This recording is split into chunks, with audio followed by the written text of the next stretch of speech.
Hello, you're listening to The Sower, a podcast of the Ciceronian Society. The Ciceronian Society exists to equip and encourage Christian scholars to serve the church as a center of cultural and civic renewal. Through our events, publications, and podcasts, we provide the space and opportunities needed by academic leaders among Protestant, Catholic, and Orthodox communities for professional growth and intellectual discipleship. Since 2012, we have been building a network of friends with a love for our core themes, tradition, place, and things divine, and with a genuine commitment to the church and the life of the mind. To learn more about us, our events, this podcast, our journal, Pietas, to sign up for our newsletter and make your tax-deductible gift, please go to ciceroniansociety.org.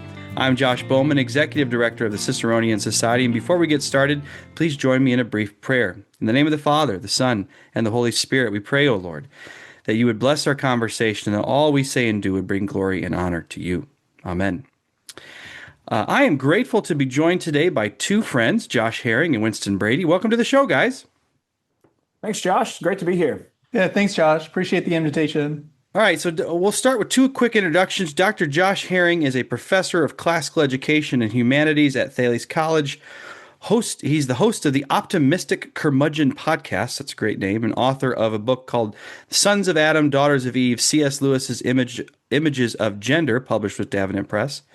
He also directs the Certificate in Classical Education Philosophy, which we'll talk about later, and loves working with teachers to deepen their immersion in the classical tradition. And Winston Brady is Director of Curriculum at Thales Academy and Director of Thales Press. And he has taught at Thales Academy since 2011. He has taught history, trivium, and literature at almost every grade level from 6th grade through 12th grade, as well as the occasional Latin class. He also hosts the Thales Academy podcast, Developing Classical Thinkers. So let's start here, guys. Who was Thales? I keep saying Thales. Is it Thales or Thales? Thales. Thales with the Thales of Miletus. Thales of Miletus. All right. So, well, who is he or who was he? Why'd you name this whole operation after him?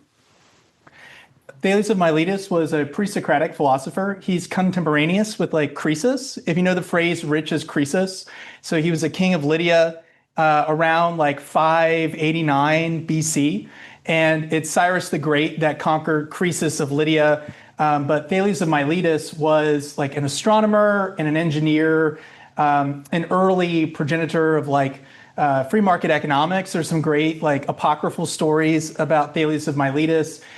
He predicted that there would be a huge bumper harvest of olives, and so he bought out all the olive oil pressing equipment, and then he rented it out once the bumper crop came in. There's a story of him staring up at the heavens so intently that he fell into a well. And Herodotus has a story of him building a canal for Croesus while they're engaged in some warfare, not with Cyrus the Great and the Persians, but the Medes. He's also he predicts an eclipse that is so unbelievably accurate that today we can go back and we can date other events in and around that eclipse there. But he predicted such an eclipse was going to happen. He told the Lydians that. The Medes, however, when the eclipse took place, were so scared that they immediately sued for peace. The gods must be angry with them. We have to stop right now. But the important thing about Thales of Miletus is that he's the, quote, first scientist. So the first individual to ascribe natural phenomenon to natural causes and not the gods. It's not that the gods are angry with us, but there's a series of laws and rules that are taking place here that are intelligible and discernible to the human mind. So I'll just add a couple of details to that. I mean, in terms of the history of philosophy, Thales of Miletus sits as one of the pre-Socratic philosophers. There's this big break with Socrates, and Thales of Miletus is one of the folks before Socrates who's trying to come up with a natural explanation of the world. As Winston mentioned, that's one of the things that makes him very notable. Now, I always like telling my students that we don't remember him because he got the right answer. Mm-hmm. We remember him because he had a different kind of answer. Thales of Miletus believed that everything was made of water. His table, really hard water. Winston, also water. The screens were used to record, slightly less hard water. Thales' answer was wrong, but he was the first one to say, okay, well, everything can be explained by material causes. And to your question, Josh, about why we're named after him, There's probably two parts to that answer. That first, certainly there's a lot to commend in Thales of Miletus. There's also the issue of unclaimed real estate space in the classical education movement. Thales Academy was started in 2007, and by that time there were already a lot of other named academies. As far as we're aware, there were no other Thales academies, so there was a great opportunity for us to say, okay, we both like this guy, and we're going to copyright that name. Yeah. And our founder, oh, go ahead. No, I was just going to add. It was really relatable about the real estate for the name for Cicero. It was so surprising that there weren't other Ciceronian societies when we started, but we also couldn't take Augustinian, which is always the joke that was the better name. But because that's in many ways who we are. But again, it's certainly relatable. Cicero thought differently in many ways, or thought more. Proficiently, or effectively, or with greater precision than many of his contemporaries. And I think there's a lot to recommend there. So you were going to add something, Winston? Oh, yeah. Our founder, Bob Luddy, his daughter suggested the name, hey, this is an individual that's really got like a unique process when it comes to coming up with the right answer, figuring out what is true, something that's more akin to the scientific method. Mm-hmm. Our founder, Robert Luddy, he owns a kitchen equipment ventilation company called Captive Air. And he himself, Bob, really kind of integrates that very like practical scientific mindset. Like, hey, we're going to get things to work, and we're going to figure out processes that make things more effective and more efficient and deliver more value. But he also really is intent on the classics, like an appreciation of philosophy and history and literature. So Thales really brings together those like two ideas in the same person. He didn't just dig a canal for Croesus, but he also loved the heavens so much and so intent upon gazing on them that he wasn't necessarily looking at what was under his feet falling into a well. The other story too, the kind of apocryphal, but that he predicted like a bumper crop of like olives, and he rented out olive harvesting equipment. Like, that's a great illustration of the laws of supply and demand. And Bob, too, is a very strong proponent of free market economics. And so there's just one more reason why Thales just like uniquely fits everything he's trying to build in a private classical school. So speaking of Bob, how did all this get started? You started to answer that a little bit. Clearly, Bob was a big part of this. But how did you all start down this road? Well, back in 2007, a group of parents approached Bob and asked for his help in founding a new kind of private school. Bob had previously run for the school board in the state of North Carolina, and while that campaign wasn't successful, he got his name out there as somebody who was really intent on changing the status quo in education and to try to make schools serve the needs of students rather than, say, teachers' unions or like a large bureaucratic administrative apparatus or whatever.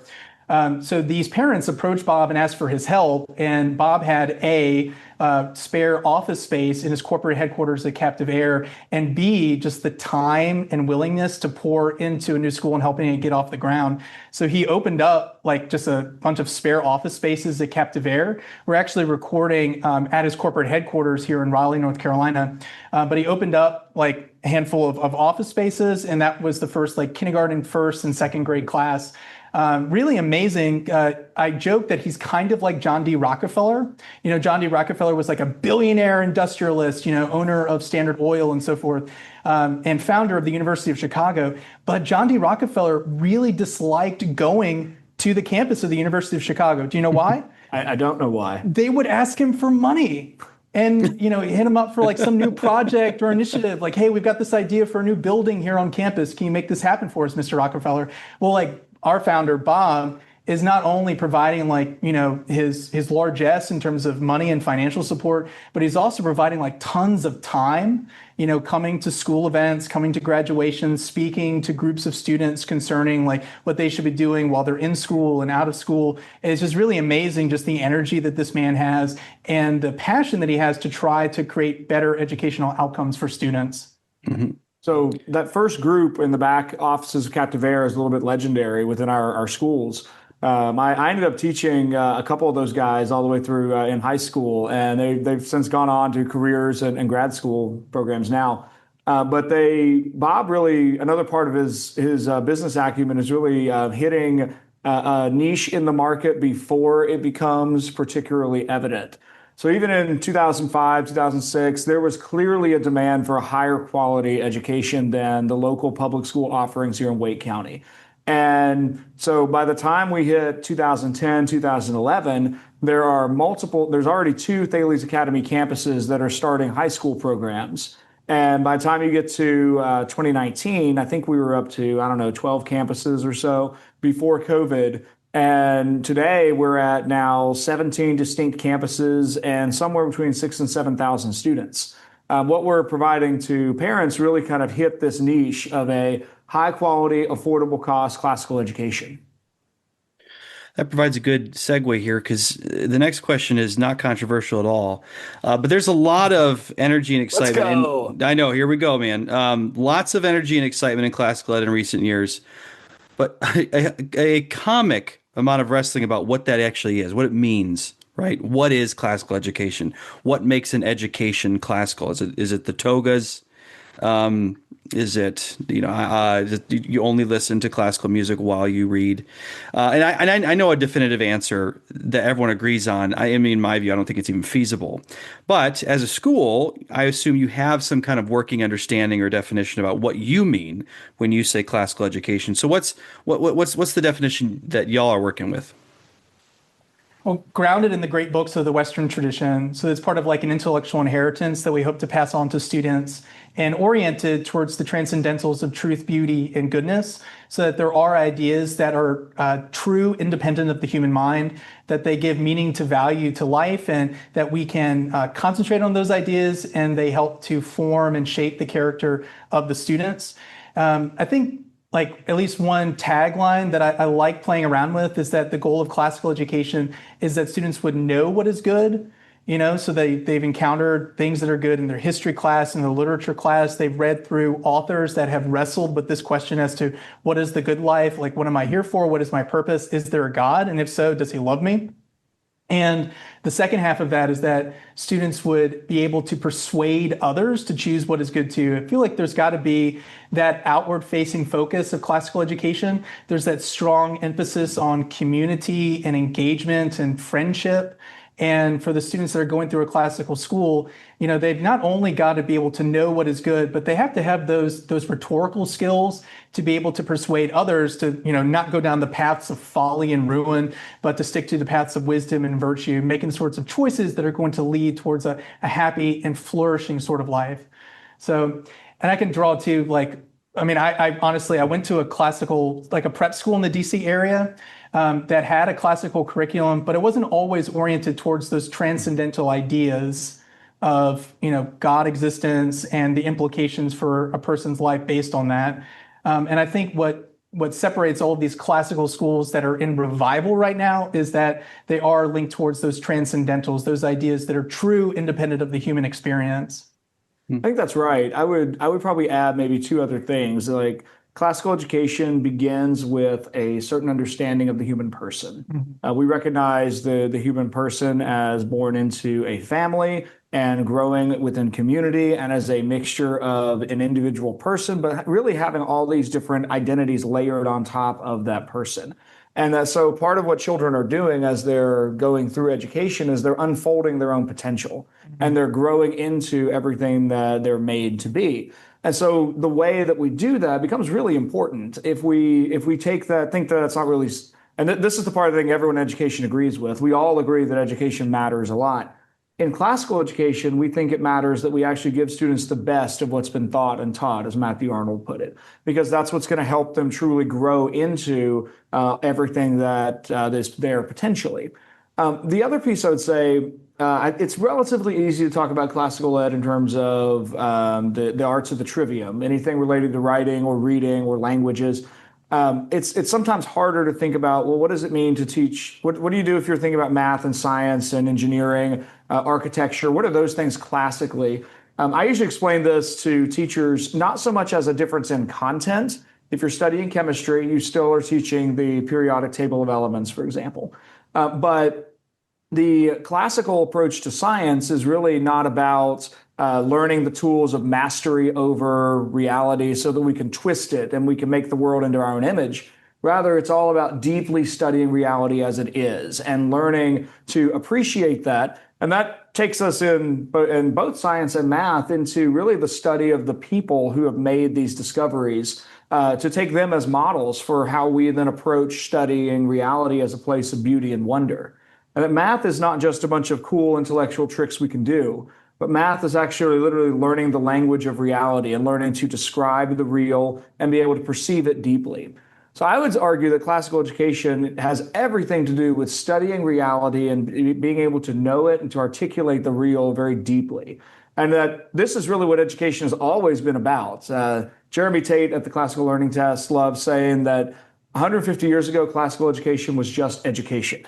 In a very real sense, we're just trying to kind of get back to that. We've had about 100 years of really failed philosophy of education that has led to failed outcomes. And we think there's a lot of things that students need to study, and there's certain attitudes with which teachers need to approach those subjects. And altogether, we label that classical education. And the attitude, when you were talking about the beauty and awe and wonder with mathematics and science, it's just like the story Coleridge and the waterfall that C.S. Lewis uses to open up the abolition of man. You know, the waterfall like is sublime, not that the waterfall gives me sublime feelings or something. It's acknowledging that, you know, the world and its operations and, you know, all this beauty and wonder that we can see in it, like that is far greater than anything that, you know, that I am. Contemporary science education, progressive education really starts with man at the center as the measure of all things and moving forward. I love the idea of science. Well, I don't like the idea of science as mastery, but I like being able to understand that because that's really where everybody's heart is when it comes to scientific education, just education in general. So, I mean, there's a lot we could say about this. I think there's a level of humility, I think, to what you're talking about with classical education. We are heirs. You know, we're not trying to master any, you know, just like you just said, we're not trying to master anything or take over. It's also a level of, and this is where so much of modern education, on both the left and the right, is just getting this wrong. And I think what especially what Winston said was moving toward this, that our education is not simply for, it's not just for me. When I learn something, I'm not simply learning so that I feel better about myself, so that I can look in the mirror and be like, man, I just nailed it today. I'm a genius. But it's also not only to persuade people about what is the good, because if you know what the good is, you're going to be served by that. You're going to be. It's a way of loving others, frankly, in the sense that you're educated, you learn in order to love and serve others. It is an outward focusing philosophy of education. Now, it doesn't mean that classical ed has the you know, corner of the market on this, but the idea that education is not simply you know, just navel gazing and simply for my own edification and professional development and acquisition, right? It's a much deeper sense of that. And so I'm encouraged by the way you were describing that. And I wanted to come back then, you know, building on this then to each of your individual projects in particular. Because you think about content and method. So I want to go back to Winston in particular. Give me a sense of kind of how you're with designing curriculum, and then also related, of course, to Thales Press. How is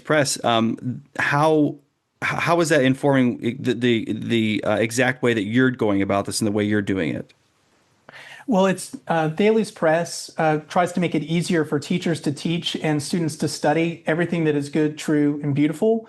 Thales Academy is unique amongst private schools, especially in the North Carolina area, in that we have 15 campuses, mostly in Raleigh, North Carolina. Like every small town outside of North Carolina typically has like a Thales campus. We have one in Holly Springs, one in Cary, one in Pittsburgh, one in Apex, one in Rollsville, one in Clayton, Knightdale, North Raleigh, and Wake Forest.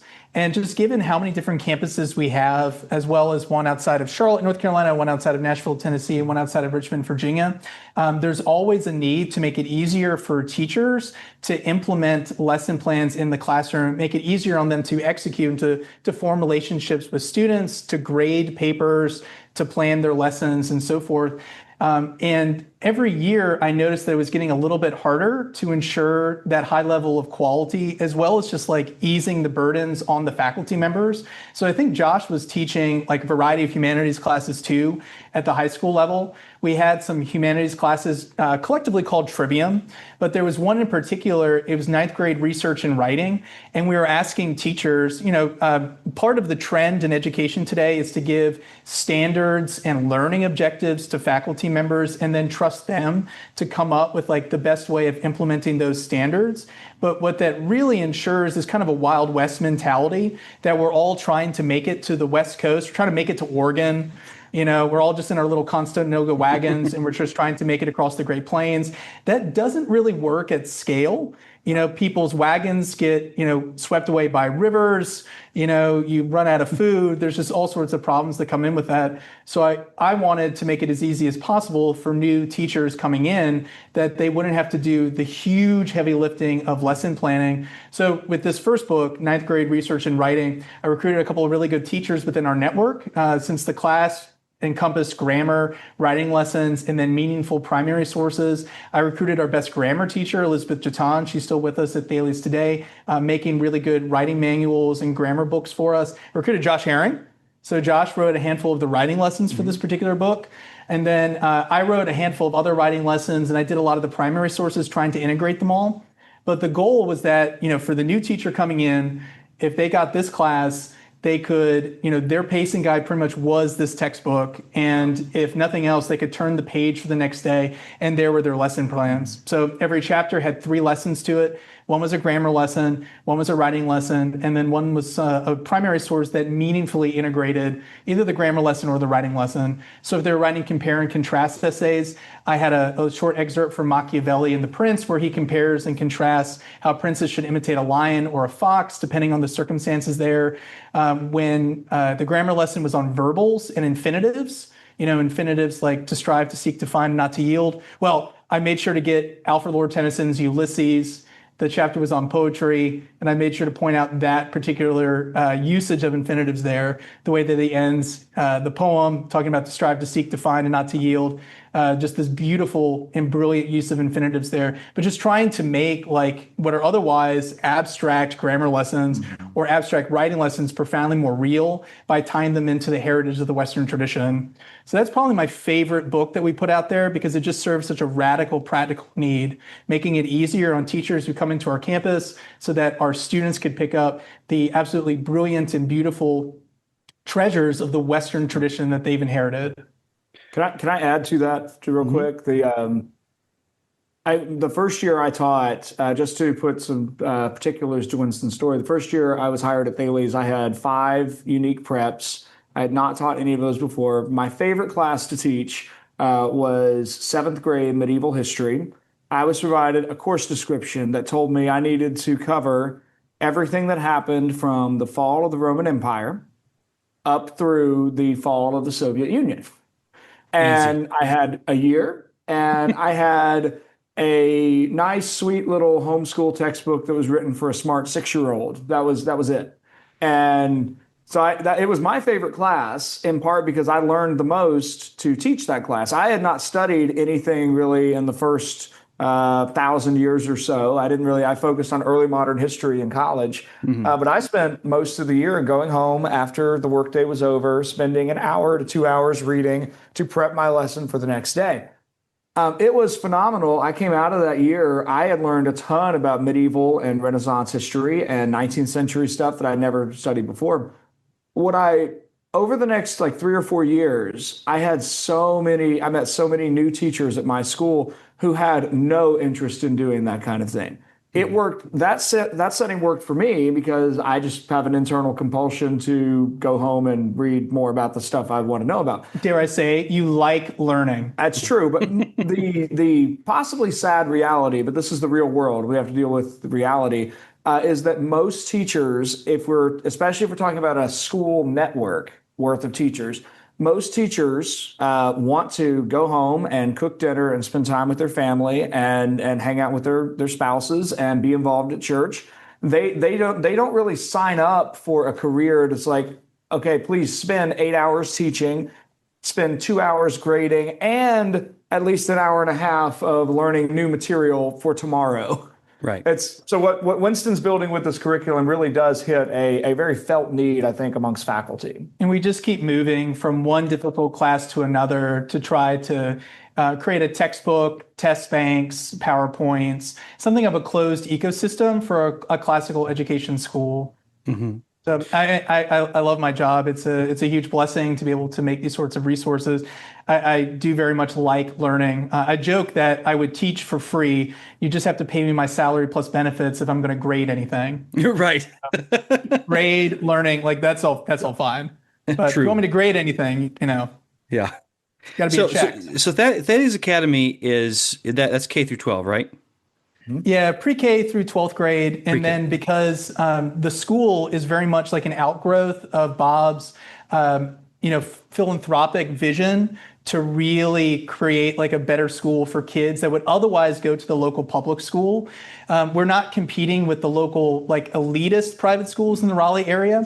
Sometimes we'll get kids coming from those schools or going to those schools, but really Thales is an alternative for the students that would otherwise go to the local public schools. If those schools are not serving their needs in some way, shape, or form, we don't really have to go down that road to talk about what those needs, those needs are. But the students that end up coming from the local public schools to Thales are generally the ones that are most excited and like on fire about learning and about the opportunities that Thales is offered, because that's just not what they were getting at the local high school. Like the grass really wasn't greener on the other side there. When they come to Thales and they get to read works by John Locke and Boethius, Plato in a variety of grade levels, Shakespeare in a variety of grade levels. Like for them, that's just like a breath of fresh air, something that they weren't really exposed to in the last school that they went to. Yeah, and then so moving on then to what Josh is doing, then Thales College, as I understand it, is younger. And kind of building on what Winston's talking about with these curriculum development and what we're already doing in the academy. What distinguishes then Thales College? And tell me a little more about that certificate you're developing. Sure. So Thales College, you're absolutely right, Josh. It's pretty new. We actually just graduated our first crop of students. We have 8 alumni now. So we were founded in 2019. We did some soft launch pieces for a while, and then we had full college students join us in 2022. We currently offer just one degree. It's a Bachelor of Arts in Entrepreneurial Business and Liberal Arts. We're trying to take a kind of a different tact, where Thales Academy was started as with the goal of being a scalable classical school model. Thales College is really looking at recovering some pieces that higher education has really forgotten. Mm-hmm. I usually explain this in terms of most universities today have forgotten what students ought to study, and they charge way too much for the privilege of having students come study really worthless things. Yeah. And we want to attack both of those fronts. So we have our liberal arts major take students through a great sequence of literature, history, philosophy, ethics, economics, physics, calculus. We want them to be these well-rounded people who know a lot about a lot of different things. We also want them to be well prepared to step into whatever the future holds. This has become even more timely with all the focus this last year with AI, just because there are so many career fields that seem like they are just being obliterated on a month-by-month basis. We can't predict what jobs our students are going to go into, so we need them to be prepared with a really broad, general foundation. And that's where the business major comes in. We want our students to be well prepared to either run their own business or be great employees in whatever field that they're doing. My provost loves talking about our project as helping students become prepared to become adults. We're not the place to come to if you're looking for a party school. We're not the place to come to if you want a fancy dorm with a lazy river or a rock climbing wall. There are other universities in North Carolina that have all of those things. Yep. That's not us. We are the place for kind of serious study and looking for great formation. So we're still in the very early phase. We do hope to grow as a college, but we're also wanting to grow well in the sense of preserving our identity, preserving our purposes, and really looking to cultivate a deep love of the Western tradition with our students. So that's part of what we're doing. On the certificate side, that you ask about, that's something that we've developed to help meet one of the huge demand points in classical education. There are today somewhere between 6,000 and 10,000 classical schools nationwide. There's going to be a lot more, in part because the state of Texas just passed a massive school choice voucher program. So there's a lot more classical schools coming because the funding clearly exists to support them on a state level now. And so, but the problem is there are very few people who get this kind of formation that we're talking about in their undergraduate years. And I won't go too deep into this, but for the last 100 years, we have used education schools paired with textbook companies to sort of mass produce teachers on the assumption that teaching is a skill set and content is really irrelevant. That's false. Yeah. You can't really be a great teacher without actually knowing things. So part of the problem for all of these schools is that they can't actually hire enough classical teachers. There are somewhere between, I would say, 10 to 20 schools that are great hunting grounds for future classical schools. But as I'm sure anyone listening who has a background in business or any kind of recruitment knows, very few people are willing to move across the country for a job when they can get the same kind of job closer to home, closer to family. And so what we need to be able to do is help schools take the existing teachers they have and the teachers they can hire in their area and then work with them to become more classically minded. And that's where the certificate in classical education philosophy comes in. We believe that adults who are past that undergraduate time of formation, particularly those adults learn best through the books that they read and the people that they meet. And so this program is all built around a discussion-based pedagogy. Every class starts with a content lecture from a great instructor, and then people read a book. 2 weeks later, they come back for a 90-minute seminar on that book. Each class meets for a total of 5 times across 10 weeks, and it takes 8 classes to complete the certificate program. By the time they finish, teachers are well-versed in the ideas of human nature and classical pedagogy, in the history of education, in the specific approaches that classical education seeks to have teachers take in humanities, in math, in science. They've looked at a little bit of how to prepare for stepping into leadership roles and what that would take. And then also at least able to dabble in some of the greatest text in philosophy and ethics. And all of those go into helping form the classical teacher. So I'm very excited to tell you that as of last week, I now have 4 people who have completed the certificate, and we have about 70 folks who are still kind of working their way through. We're really excited to see where this goes. That's really encouraging because in a way we can't wait for a whole generation of classically educated kids to grow up and become the teachers. We need them now. That's going to be a huge challenge. I mean, one of the things I've thought about is, to what extent are a lot of the college faculty? I used to be one. Our schools are closing because of enrollment issues and just funding issues and other things. And we're kind of ready to get out. It's not, one of the things I was always told, you can't get a job in academia. Why don't you just go teach high school or grade school? Well, it's a very different set of skills, as you guys know, in many ways.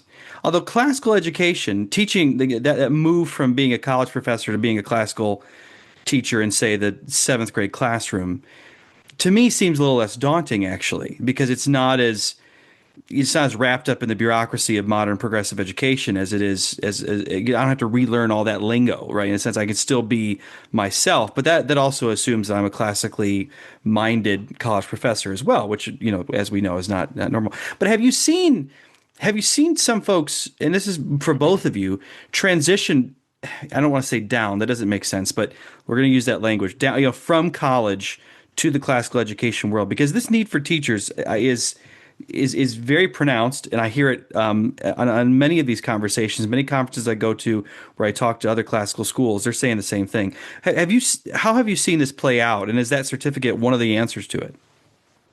So yes, I have seen that. We have seen that happen across several of our campuses.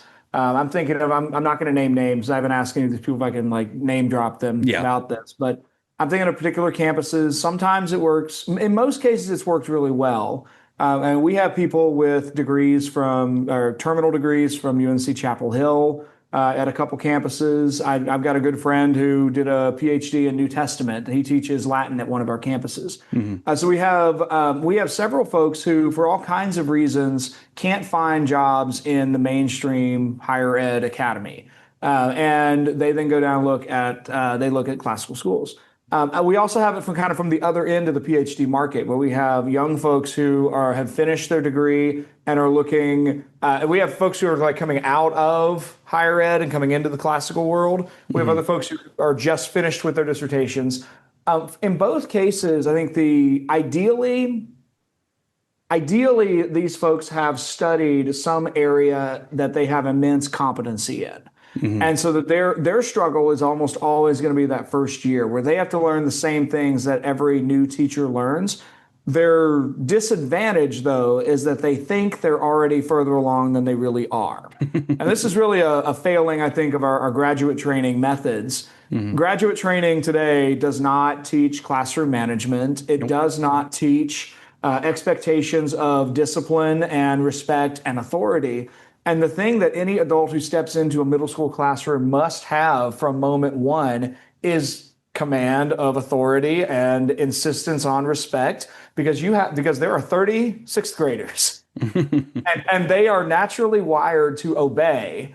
But this is where I think our young teachers are disturbed by our moment. This came up at one of the last questions at the Academy of Philosophy and Letters last weekend. One previous grad student at Chapel Hill asked, well, what if my professor introduced himself as Bob, and I want to go by Mrs. Austin is her name? Yeah. And the answer from the panel was, it really depends on your professor. Like, you've got to follow his lead, and you can't insist on more formality than the professor does. In the K-12 world, everyone is Mr., Miss, or Mrs. last name or Dr. last name, and that's just that. There's still an insistence on that differentiation and respect. So I think part of, if you are an academic looking at that kind of transition, you definitely want to think about, just go in knowing you are going to learn a ton of things about how children learn.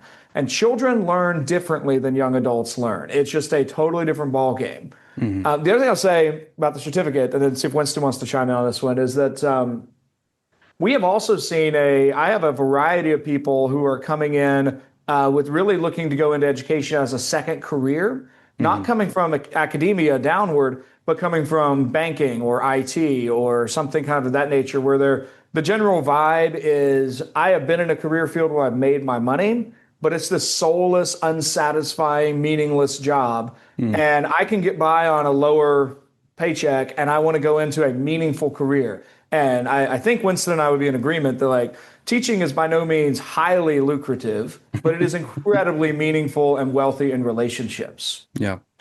Yeah, I mean, to be a good teacher, I think you need two things. The first is patience, and the second is content knowledge, and I would hold those as being equally valuable. The content knowledge is immensely valuable because as the teacher, you are the source of authority that the students are to learn from. You can, certainly ask for respect. You can enforce rules in your classroom. You're not giving that respect. But I think the best way to have respect of your students is to be profoundly intelligent in your chosen subject area, so that you are a person that those kids love to learn from. In you're teaching medieval history, right? You not only know the ins and outs of every historical period, but you also know how people died and whether or not they died happy, because that's the question that the students are going to ask you. Did this person die? Of course they did. This was 1066. Well, how did they die? Well, I'll tell you. And then you can go into arrow in the eye. Arrow in the eye, yep. Maybe. The Bayeux Tapestry may have been changed by a group of nuns living in Bayeux, France. It's true. It may have happened. There's an apocryphal story that perhaps Harold Godwinson wasn't randomly shot with an arrow. Maybe it was a hit squad from William the Conqueror. The story that I love telling from that is how William the Conqueror ends up dying, decades later. He has a horseback riding accident. His stomach explodes and his body starts filling up with gastric juices and so on. So you can conquer England but you basically swell up like the Pillsbury Doughboy, and that's how you go out. Did that person die happy? I don't think so. Probably But not. those are the sorts of questions that you need to be able to answer from students. Like, you have to be an expert in your field, and that takes a lot of time. With the patience aspect of it, you've got to be able to recognize that you're growing, like you're still very much a student. You are learning from masters like Sophocles and Dante Alighieri and Virgil and Galileo and Isaac Newton. Like, you still haven't arrived when it comes to like how much there is to know. You're still learning very much alongside the students. That sort of patience, humility. I think Josh had mentioned humility a few times, but you've got to be willing to remember what it was like to be a middle school or a high school student and just some of the challenges that are going through there. You just got to remember, like, as a Christian, I think a lot about the patience that God has with me that I then try to bring out with the kids in my class. You can't tell them one time the right thing to do. You have to tell them literally a million times and then a few more times more. You've got to make it easy on the students to like take notes and pay attention. What does your classroom look like as far as removing distractions and making it easier on kids to fulfill those expectations that they need to if they're really going to learn and learn well? So with that, that's kind of a nebulous description of what the teacher should look like. Patience and content knowledge. I think you can kind of go across the board. What sort of background prepares students the best? I didn't go through a teaching program. I went to like a fairly traditional, contemporary, like progressive school. I went to William and Mary, and I didn't like a lot of the things that I got, like in some of the, it's a progressive school. It's not classical. There's not that orientation towards truth, beauty, and goodness. But maybe like some of the really good teachers that I had there, some of the, what was in the environment there just reminded me that there's something more to education, what you're trying to bring out with students in the classroom, trying to orient them towards ideas that are true, independent of the human experience. I can think about my own experience reading Dante. Like, that was my first real experience with like biblical Christianity, was like Dante's Inferno and like the footnotes to Dante's Inferno, because there's the Bible. Saved by a footnote. I know, right? But that's amazing. the type of experience that we're trying to provide with kids. We're trying to, bring these incredibly valuable books, the ones that actually are worth reading because they have stood the test of time. We're trying to give them space to wrestle with these profound ideas through the vehicle of this incredibly beautiful story.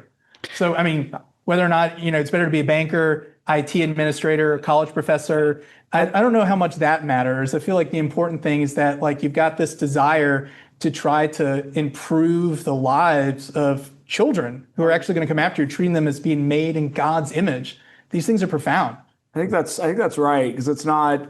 Though I will say, if someone who wants to go into teaching does genuinely love kids.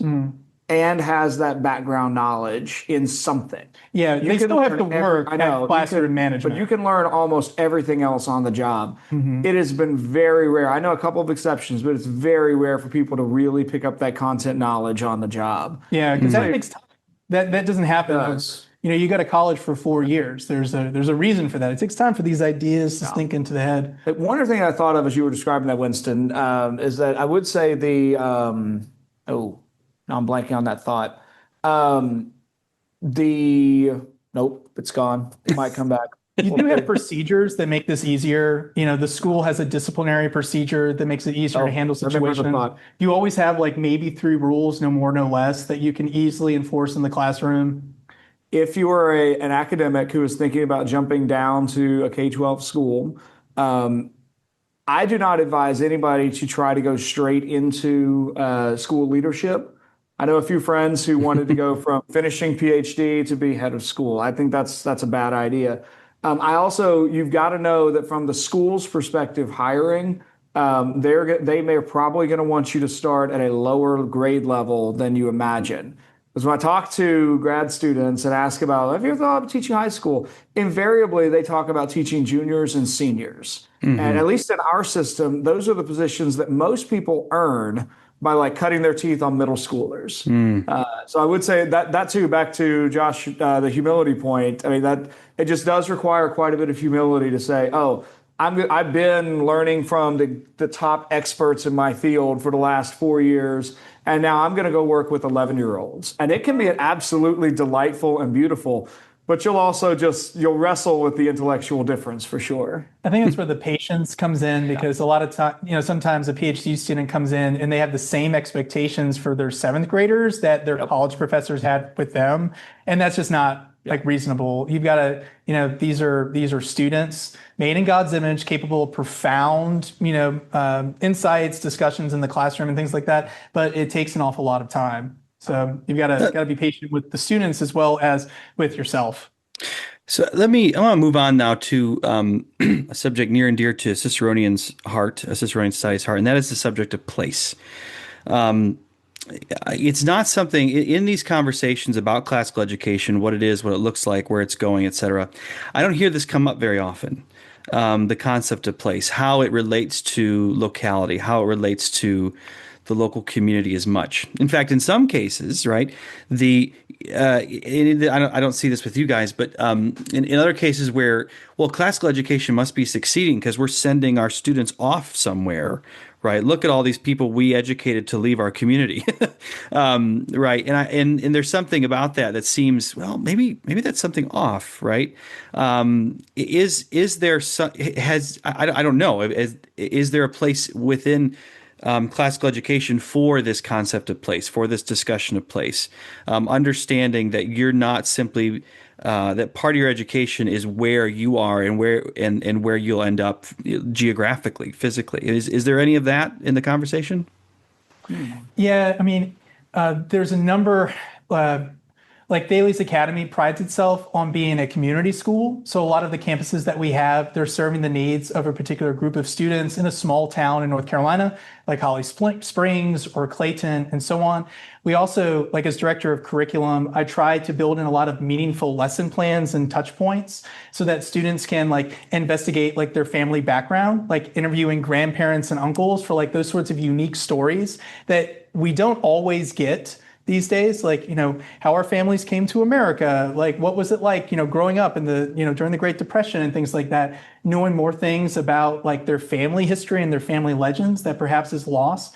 And then our founder, Bob, even though he's from Pennsylvania initially, he loves the state of North Carolina and tries to build in as many like uniquely North Carolina facts as possible, just in the layout and the aesthetics of each Thales Academy campus. You notice that the architecture kind of supports this love of place, the state in which we grew up in. So every campus has a series of murals, and they all have the Wright brothers. Sure, they're from Ohio originally, but God saw fit that they would make their great advancement, their great contribution to world history here in the great state of North Carolina. Kitty Hawk, North Carolina, that's where the sand dunes were soft enough to, just in case they crash landed. The winds were strong enough to carry their Wright glider. It was just amazing. But every Thales Academy campus has a mural basically detailing the story of the Wright brothers. And Bob's like hoping that if the kids know this story that, took place in their state, that it's going to inspire them to have the same sort of love, the same sort of dynamic problem solving that the Wright brothers themselves had. He'll also bring up a lot of anecdotes about Ralph Kittner. I hope I'm getting that name right, but he's the founder of Food Lion. He's from Western North Carolina. Bob talks about him as being like a master of algebra and calculation. Ken Iverson and Nucor Steel, other anecdotes like that, people that saw unique opportunities in the market and seized them. So for Bob, it's really about like linking, great stories in North Carolina, putting them in front of the students in hopes that it will inspire them in the same way to go out and attempt to do great things. I think that's a very Tocquevillian sort of insight into heritage and place, that if you know more things about like your family background, you're going to attempt to do more noble things in hopes of living up to the example of your ancestors. I think that's what that's how we fulfill that idea of place. So what do you think, Josh? Yeah, I'd probably take a different tactic on that. I mean, I don't disagree with any of that. I think we do that. But when I think about that question, it seems to me that there's something inevitably linked to place about any private school necessarily, because a state school can appeal to either state money or federal money, but a private school has to articulate a mission that enough people in that area resonate with. And for Thales Academy, I think it's a little bit different in that we don't do fundraising, we don't have donors that we're beholden to, but all of our academies are located in a particular place. We have everyone who studies at a given Thales Academy tends to be within a 20 to 30 mile radius. And as I've gotten kind of older in teaching, and I'm thinking of I have a former student who was just commissioned as a second lieutenant in the Navy, and his parents threw a farewell party. And I was astounded. I didn't know any of this when I was teaching him. But there was a network of friends who all lived in the same neighborhood, who had all gone to the same school, K-12. And even as they're now kind of scattering, like there is still a tie towards Wake Forest as home. And their schooling was part of that. And the other thing that came to mind, and I think this is really a tension for higher ed, more so than the pre-K through 12 level, but there is something that has always been the case where people leave home to go to an institution of higher learning. I'm currently working on a presentation for the Association of Classical Christian Schools Conference in a couple weeks with Hugh of St. Victor. And he has this line that, in part because of some of the things I've learned from Ciceronian Society, really just struck me as odd. But he talks about how the one who is truly learned in the liberal arts will learn to be a lot more cosmopolitan. And Hugh of St. Victor himself was from somewhere in what today is Germany. At age 8, his uncle took him to the Abbey of St. Victor, where they got some relics, and then he stayed there for the rest of his life. But he always thought of his hometown. I think it was Brandenburg is where he's from. That was always home, but his learning always kind of pushed him to see himself as part of God's universal church, part of this abbey that he swore vows at as his earthly home, his brothers as his family, and really away from his original place. And I think there's probably something to that's really an ongoing tension for higher education. I mean, it's certainly one that we struggle with at Thales College, because the assumption is, of course, that, Thales College, Thales Academy students will just want to keep going to Thales College. For most students, that's not been what we found. What we found is that they finish their time at Thales Academy and they see that as preparatory for going somewhere else. And then hopefully, I hope they come back after that, but that certainly has been the reality that we experience. So I think that tension with place is kind of all over the general question of college. Well, I think it's all over the place with the general question of education. I mean, I think there is this need. I mean, because I recognize a tension as well in myself. Like I think to myself, like there are just certain things I had to leave home to learn about, to discover in many ways, I think. And I did not come back. I came back to my home state. I didn't come back to my hometown.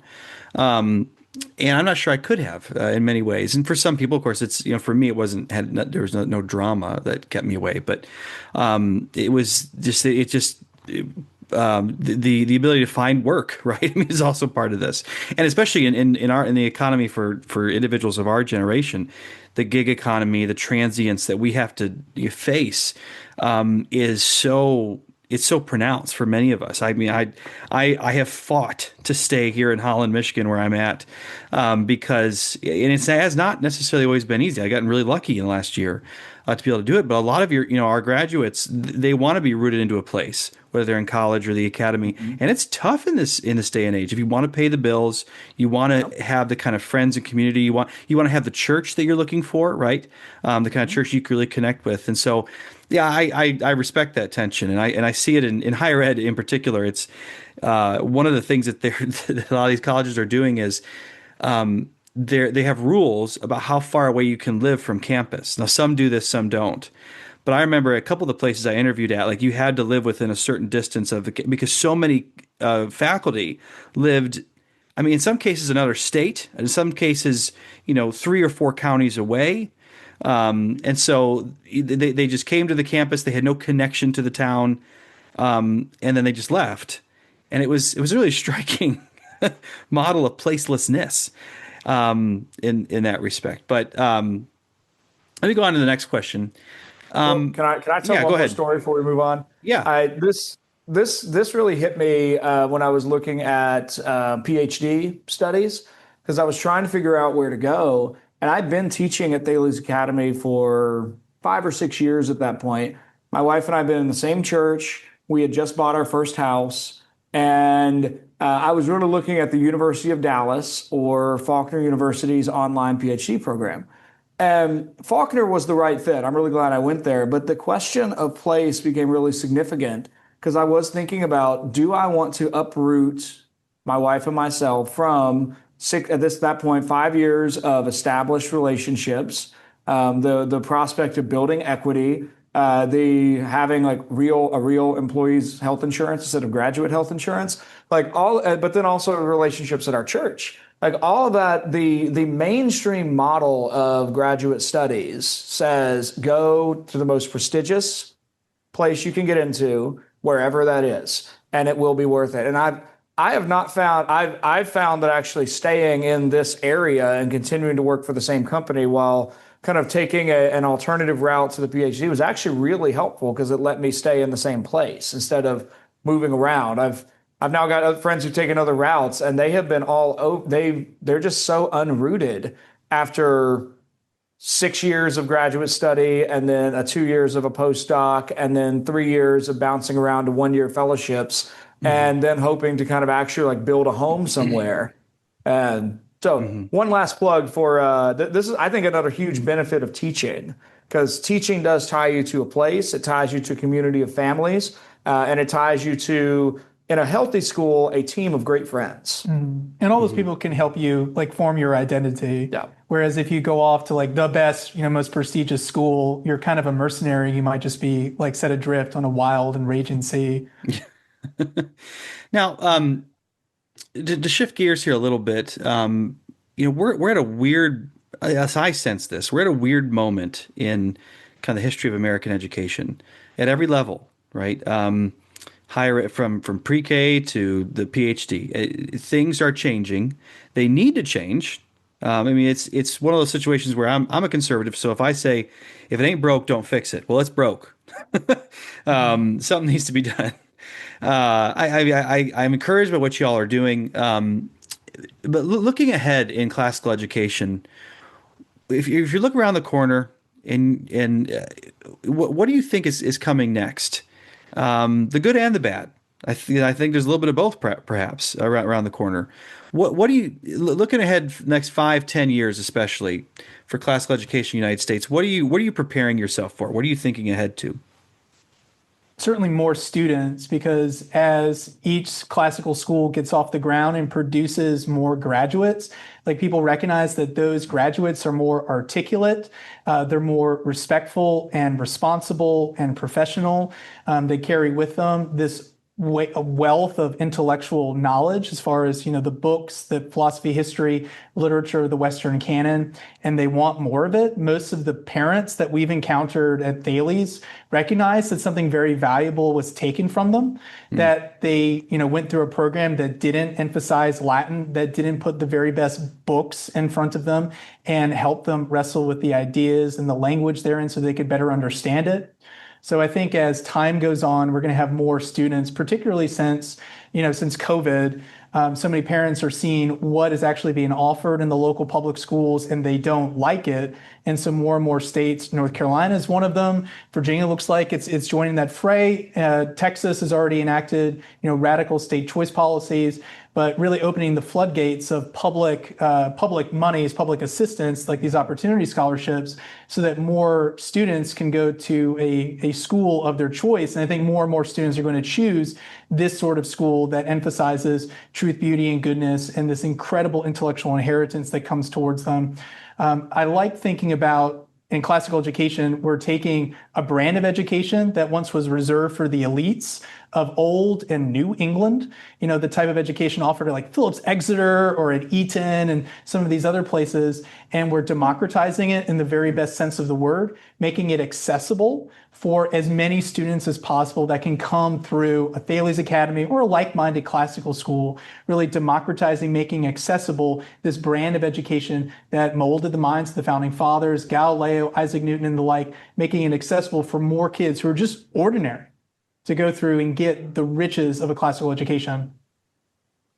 So I would add to that I think I'm with Winston. I'm thinking there's going to be more students looking for this, and more states are creating channels where that can be done more easily.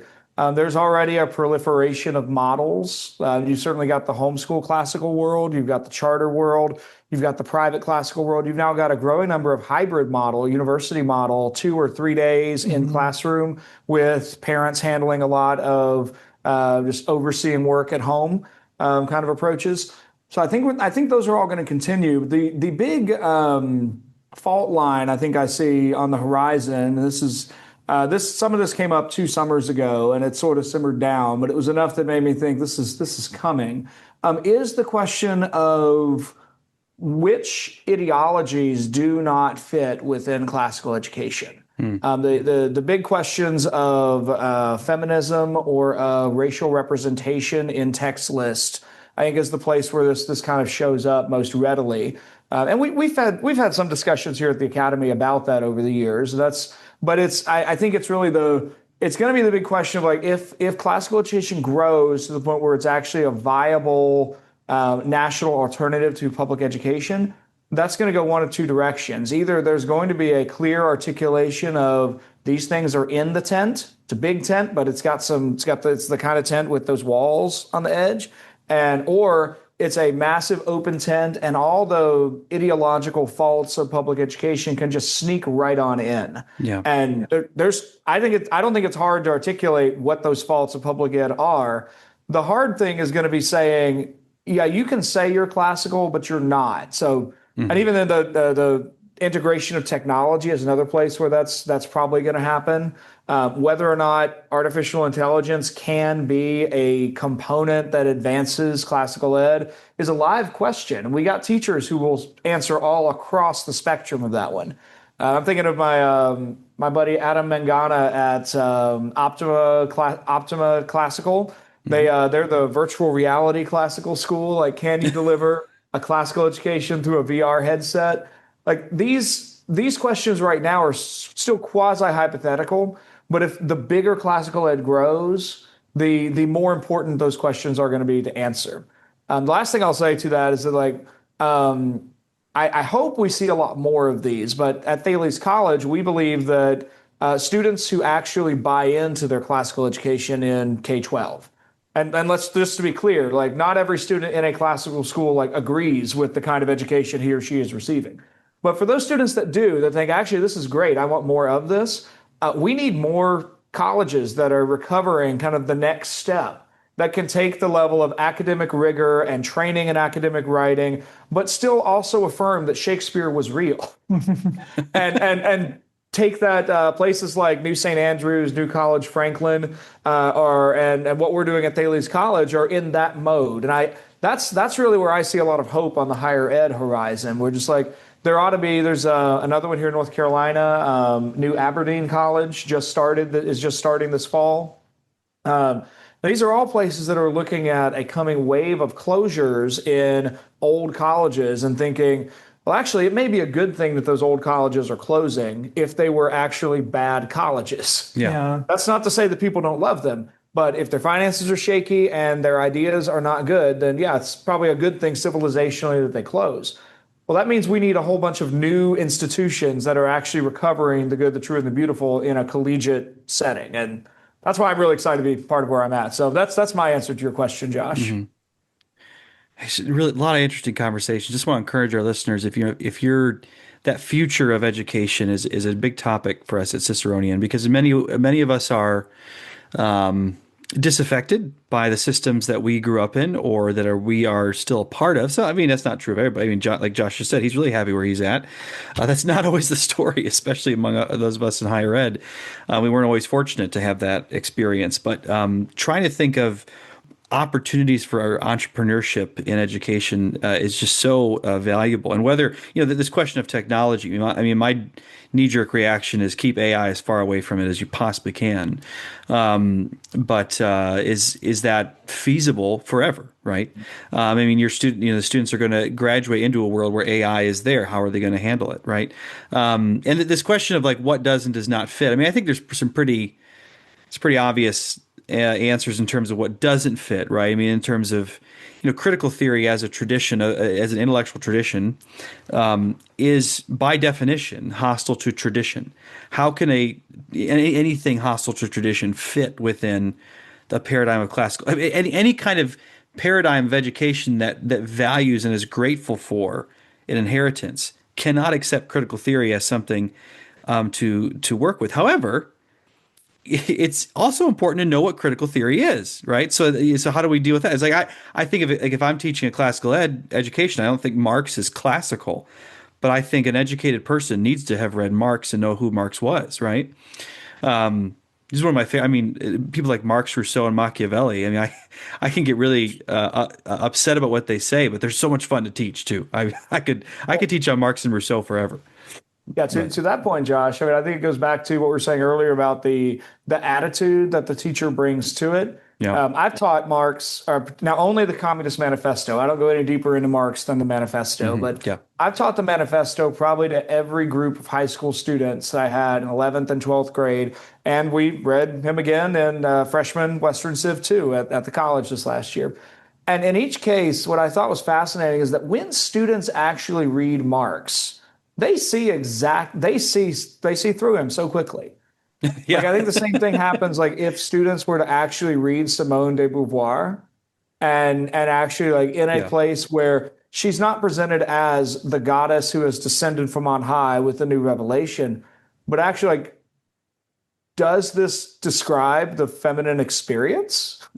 And so I think part of that too is wrestling with what exactly classical education doesn't. I don't think we have to run away from these things, but it means we actually have to know what is true and approach falsehoods accordingly. It's not that we avoid them, but that part of our job in leading a good Socratic seminar is not to ever make truth claims. Socrates made truth claims all the time. His goal was to get his audience to see those truths. Mm-hmm. And that's what I think we bring in the classical setting is like, no, we're not just going to avoid, we can't put our head in the sand and say, oh yeah, Freud never existed. Mm-hmm. What we do need to do is actually, like, if you actually read Freud, he's honest. I don't find Freud that persuasive or that interesting. Like, I don't find him nearly as complex as his disciples think he is. And so I think that's something worth doing at the right age, because that's the other piece. Especially with Freud. There are topics that I think are highly appropriate to the collegiate setting that I would never introduce in middle school. Right. And there's a kind of in-between land in high school that you got to be real careful what you introduce and when. Yeah. I think a lot of too is the starting points that you engage these texts. So like reading Marx, he rejects God. And everything else falls under that, like the power dynamics, like the struggle, the class struggles between master and slave, between the bourgeoisie and the proletariat, the lords and the serfs. I mean, everything kind of flows out from, and honestly, the world apart from Christ seems very much like that world of unending class struggles and brutal naked power dynamics. I mentioned that we read Machiavelli in that 9th grade research and writing book, and I try to set that up very, very carefully, oftentimes juxtaposing it with Boethius and the Consolation of Philosophy. I think this is just a profound illustration to point out with students, but Boethius and Machiavelli had eerily similar stories prior to getting into prison. Right. They were betrayed by people that they had trusted. They were thrown into prison, tortured. Machiavelli brags about being hoisted up on the rack 13 times, but he's never broken. Boethius, while he's in prison, remains committed to the path of wisdom and virtue. The Consolation of Philosophy is all just that. that the good life is worth pursuing for its own sake and not for the sake of the wealth, the esteem, the praises that you may get from being in high positions of power and influence. Machiavelli, coming out of prison, though, is just bent on survival. And that's really the only thing that matters. The good life does not matter. What really matters is playing the game of Renaissance politics to such an extent that you're never betrayed again. You're never in a position of weakness again, that suffering and injustice would ever befall you. Those are the things I think are really good to bring out with students. Like, these are real people that grappled with circumstances very much like the ones that you're going with. Like, yeah, they're probably not going to get arrested by Theodoric and thrown into prison, but they're going to get betrayed by a friend. They're going to get like people sharing secrets that they thought were shared in confidence or whatever it is, right? These are things that are common for the human experience. And you've got to like steal kids' hearts so that they can make the right choice when such hardship befalls them. It's like that C.S. Lewis quote, like, the kids know that dragons exist. They need to know that dragons can be killed. So you've got to give them the stories of chivalry and noble character. And at times, like the scoundrels and the villains who did so much to like undermine the tradition of goodness and truth that we're trying to pass on to these students. Yeah. I want to close with this last question on. Well, let me take a step back. One of the things that is striking me here is I'm thinking about how over the years, Ciceronian Society as an organization, there's one of my challenges is to tell our story. Who are we? What are we doing? And what is it about? And as you guys know, and this is true with any college or any program of press, whatever, you develop a reputation that you just develop whether you like it or not, and you develop and then you try and write that narrative and that story. Well, one of the things that's happened with the Ciceronian Society, and I don't mind this, is we are often immediately associated with classical education. Interestingly. I mean, I have encountered this on multiple instances. Now, that's not a problem to me. I view us more as a para-church and para-university organization. That's kind of, we inhabit this weird space parallel to those two cultural institutions. But over time, we've inhabited this world where we intersect with classical education way more than I thought we ever would, and certainly more than we intended to. Not that we ever would have kept you out, right? I mean, it's certainly, there's so much sympathy between the groups. I'm just wondering if this gets to part of not just the future of classical ed, but the future for your students, because there's something to be said about the need for people like the two of you and your fellow teachers and the families that are working with these kids. That world of intellectual discipleship and intellectual friendship is missing. And I'm just wondering because I don't even know how you guys found Ciceronian actually, or in how the word about us has gotten out. But I'm just wondering, what does something like our group offer you that has attracted so many classical educators to our conference in particular? Because again, we didn't go looking for this, and we're not upset that y'all found us at all. I think it's been such we love you guys, and so like how did that happen, and why do you think that's a thing at all? So I'll start this one, since I think I've been connected with Ciceronian longer than Winston has. So this weirdly starts with some of my dissatisfaction in seminary. So I did my Master's of Divinity at Southeastern Baptist Theological Seminary, and my dissatisfaction is really no fault of Southeastern's. It was really literally just my own, because I came out of Hillsdale College for undergrad, and I got out of Hillsdale, and my wife and I had just gotten married. We were settling into graduate study, and I just did not find the intellectual community that I was looking for at seminary. I had a few friends. Winston was one of those. Noah Kelly was another, who were the exception to what I'm about to say. We have a lot of stories. So Josh was actually my next door neighbor, but we met at the church that we attended. Yeah. So like, I think we just struck up a conversation. It's like, yeah, I'm living in, these townhouses at Southeastern, and, it's like, it's like four of us bunking together. It's real tight. It's like, yeah, like I'm living at those same townhouses. Oh, you two, where? And we told each other, like, we were apparently next door neighbor. Yeah, 15 and 16. Right. That's just like how crazy busy both of us were at the time. Right. But Most of my classes were oriented towards professor delivers the lecture, do a little bit of reading, write a paper, and be done. There was no kind of ongoing like press some ideas as far as they can go, or no real interest in like going beyond the stated questions of the class necessarily in a lot of the coursework I did there. And I started getting into listening to podcasts and that really became a place where I kind of kept up some of the humanistic conversations that I'd encountered in college. And I spent probably 7 or 8 years as a devoted listener to the Christian Humanist Radio Network. And they were one of the first such discussion-based podcasts formed out of a group of guys that all went to grad school, University of Georgia together. And as a spin-off show, Coyle Neal, who I think you know, Josh, Yeah. Mm-hmm. He launched his own show called The City of Man. Yep. And I don't know what year this was, but he broadcasted one episode from the Ciceronian Society. It was when Michael Watson, I don't know if his co-author was there, but he was presenting about C.S. Lewis. So yeah, it was back in 2018, actually, at Hope College. Yeah. Yep. And he presented on his recent book, C.S. Lewis and Natural Law, and I just loved it. And the phrase Ciceronian Society was stuck in my head ever since. Well, if you jump forward to whichever year, I think it was 2022, you guys were at Belmont Abbey College. Does that sound right? 2023. 2023, Belmont Abbey College. I was already planning to go, and I think I had registered to go, and then somehow you and I were emailing back and forth, and I think I volunteered to be a discussant or something for Jason Jules' Tolkien panel. But then you had somebody drop out of a classical ed panel, and so I suddenly was like, oh, I can now pitch this as a PD opportunity because I'm going for classical ed. So suddenly all my expenses were covered, and I came out. This is the first time I'd actually been at Ciceronian Society. And I just loved the people that I met there. I met great. It was the first academic conference I'd gone to where the papers weren't boring and people didn't take themselves too seriously.